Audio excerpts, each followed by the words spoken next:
Good evening दोस्तों, हमारे YouTube channel teacher education में आप सभी का बहुत बहुत स्वागत है।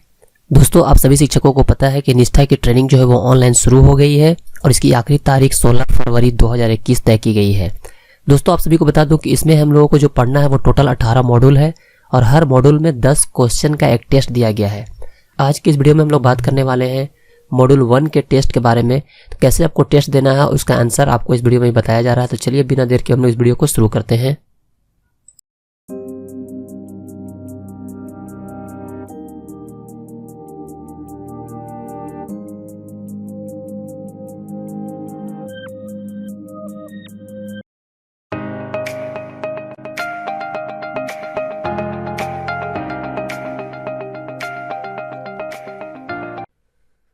दोस्तों, आपको टेस्ट देने के लिए सबसे पहले आपको आना है अपने मोबाइल एप्लीकेशन यानी कि दीक्षा ऐप में। दीक्षा ऐप को ओपन कर लेंगे। जैसे ही आप ऐप को ओपन करेंगे तो आप आएंगे प्रोफाइल में। प्रोफाइल में आने के बाद दोस्तों यहाँ पे देखिए माई लर्निंग आपको शो कर रहा होगा। माई लर्निंग में यहाँ पे मेरा 18 कोर्स दिखाया गया है। जो मैंने कोर्स आपको बताए हैं पहले 18 कोर्स, इन्हीं 18 कोर्स को हम लोगों को बारी बारी से पढ़ना है। तो आज की इस वीडियो में हम लोग बात करने वाले हैं पहले कोर्स के बारे में, यानी कि जो सबसे पहला है हमारा पाठचर्या और समावेशी कक्षा, उसको हम यहाँ पे ढूंढेंगे। तो यहाँ पे टोटल हमारा 18 कोर्स है। अगर आपने कोर्स को इनरोल नहीं किया तो यहाँ पे आपको शो नहीं करेगा। तो सबसे पहले आपको 18 कोर्स को इनरोल करना है यहाँ पे और उसके बाद ही आपको टेस्ट यहाँ पे दे सकेंगे। दोस्तों, अगर आपको इनरोल करने नहीं आ रहा तो इसके लिए पहले मैंने वीडियो के माध्यम से आपको बता दी है और उस वीडियो का लिंक भी आपको इसी वीडियो के डिस्क्रिप्शन में मिल जाएगा। तो सबसे पहले हम लोग यहाँ पे पहले कोर्स में आते हैं जो कि है पाठचर्या और समावेशी कक्षा।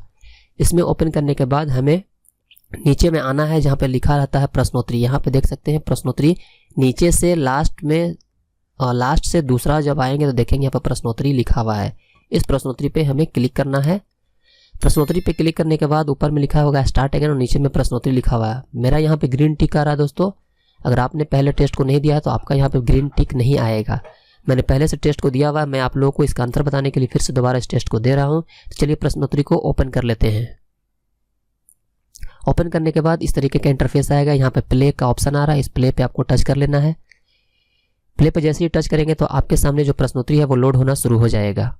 देखिए प्रश्नोत्तरी का जो पहला प्रश्न है वो हमारे स्क्रीन पे आ चुका है। ये पहले प्रश्न को पढ़ लेते हैं। प्रश्न है विकलांग व्यक्ति अधिनियम 2016, जिसे RPWD अधिनियम 2016 भी कहते हैं, समावेशी शिक्षा को शिक्षा की एक प्रणाली के रूप में परिभाषित करता है जिसमें विकलांगता और बिना विकलांगता वाले छात्र शामिल हैं। इसमें 4 ऑप्शन दिए हुए हैं। इसमें से आपको एक सही आंसर है, उसमें आपको सिर्फ टच करना है और उसके बाद आगे बढ़ जाना है। तो दोस्तों, आप खुद से भी गेस करके देखें और नीचे कमेंट में इसका जवाब बताएं। हो सकता है कि आपको मेरे आंसर बताने से पहले इसका आंसर पता होगा। ऐसे आपको पता भी चल जाएगा कि आप खुद से कितना जानते हैं। इसका जो सही जवाब है वो है दोस्तों, एक साथ सीखें और शिक्षण और सीखने की प्रणाली उपयुक्त रूप से अनुकूलित है, यानी कि ऑप्शन ए जो हमारा यहाँ पे है वो सही है। एक बात आपको बताता चलूं दोस्तों कि जैसे ही आप प्रश्नोत्तरी पे आएंगे और आपके स्क्रीन पे पहला प्रश्न लोड होगा तो हो सकता है कि आपका प्रश्न ये नहीं होगा, कोई और होगा। यानी कि जो प्रश्न तो टोटल 10 ही रहेंगे, उन 10 का सीरियल नंबर आगे पीछे हो सकता है। तो आप क्वेश्चन को ध्यान देंगे और जो हमारा ऑप्शन ए में है हो सकता है कि आपका BC में आए, यानी कि इसका सीरियल नंबर ऊपर नीचे हो सकता है, क्वेश्चन का भी और क्वेश्चन के ऑप्शन का भी। तो यहाँ पे पहला प्रश्न का आंसर हम लोगों ने दे दिया है। अब बढ़ते हैं अगले प्रश्न की तरफ। अगले प्रश्न पे बढ़ने के लिए आपको जो राइट साइड में एरो का निशान दिखाई दे रहा है इस पे हमें क्लिक करना है। हमारे स्क्रीन पे आ चुका है दूसरा प्रश्न। प्रश्न है भारत में शिक्षा पर पहली और दूसरी राष्ट्रीय नीति को किन वर्षों में तैयार किया गया था। आई थिंक आपको ये जवाब पहले से पता होगा। अगर आपने अभी NIOS के माध्यम से ट्रेनिंग प्राप्त किया था तो आपको शायद ये उसमें पढ़ना भी था। इसका जो सही आंसर है वो है 1968 और 1986, यानी कि ऑप्शन सी में इसका सही जवाब है। आते हैं अगले प्रश्न की तरफ। एरो पे निशान पे टच करेंगे और अगले प्रश्न पे आएंगे। प्रश्न है NEP 2020 स्कूली शिक्षा के मौजूदा 10+2 डिजाइन किसमें बदलने का प्रस्ताव देता है। आप ऑप्शन को देखें और खुद से भी इस क्वेश्चन को हल करने की कोशिश करें। इसका जो सही आंसर है वो है 5+3+3+4, जो कि हमारे ऑप्शन डी में है। ये 10+2 का डिजाइन है उसको बदलने का प्रस्ताव अभी फिलहाल ये आया है। इसे कब से लागू किया जाएगा अभी पता नहीं है। तो ये इसका सही जवाब है। आते हैं अगले प्रश्न की तरफ। राम दृष्टिबाधित छात्र है, निम्नलिखित में से कौन सा उसके लिए अभिविन्यास और गतिशीलता प्रशिक्षण के लिए सबसे उपयोगी होगा। इसका सही आंसर है स्कूल भवन स्पर्श के नक्शे, ये ऑप्शन सी में इसका सही जवाब है। अगले प्रश्न पे आते हैं। समावेशी शिक्षा को बढ़ावा देने के लिए निम्नलिखित में से कौन सा महत्वपूर्ण नहीं है? इसका सही आंसर है शिक्षक की सामाजिक आर्थिक स्थिति, जो कि हमारे ऑप्शन बी में है। शिक्षक की सामाजिक आर्थिक स्थिति, ये इसका सही जवाब है। आते हैं अगले प्रश्न की तरफ।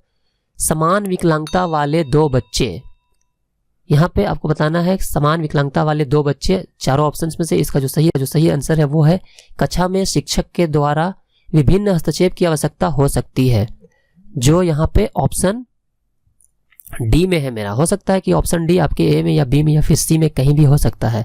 इसका सही जवाब है कक्षा में शिक्षक द्वारा विभिन्न हस्तक्षेप की आवश्यकता हो सकती है। आगे प्रश्न की तरफ बढ़ते हैं। इन सभी को छोड़कर यूडीएल सिद्धांत है। इन सभी को छोड़कर यूडीएल सिद्धांत है। किनको छोड़कर? इसका जो सही ऑप्शन है वो है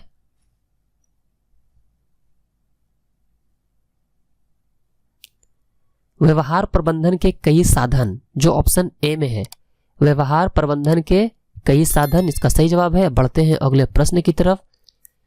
निम्नलिखित में से कौन सा कथन पाठ्यक्रम के लिए मान्य नहीं है?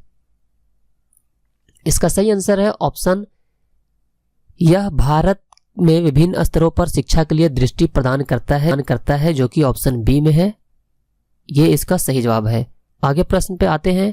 बच्चों को निःशुल्क और अनिवार्य शिक्षा का अधिकार आरटीई अधिनियम कब अधिनियमित किया गया और कौन से वर्ष में लागू किया गया? इसका सही आंसर है दोस्तों वर्ष 2000 अधिनियम और अप्रैल 2010 में लागू किया, जो कि अभी भी लागू है, जो ऑप्शन बी में है। 2009, जिसे हम लोग शिक्षा का अधिकार अधिनियम 2009 भी जानते हैं, ये 1 अप्रैल 2010 से पूरे हिंदुस्तान में लागू है। अगले प्रश्न की तरफ आते हैं। प्रश्न है, निम्नलिखित में से राष्ट्रीय पाठचर्या की रूपरेखा के लिए कौन सा वाक्य सही है? तो ये आप जब क्वेश्चन के ऑप्शन पर ध्यान देंगे तो दोस्तों यहाँ पे सारे के सारे ऑप्शन सही है, जो कि ऑप्शन सी में इसका सही जवाब है, यानी कि सभी, ये इसका सही आंसर है।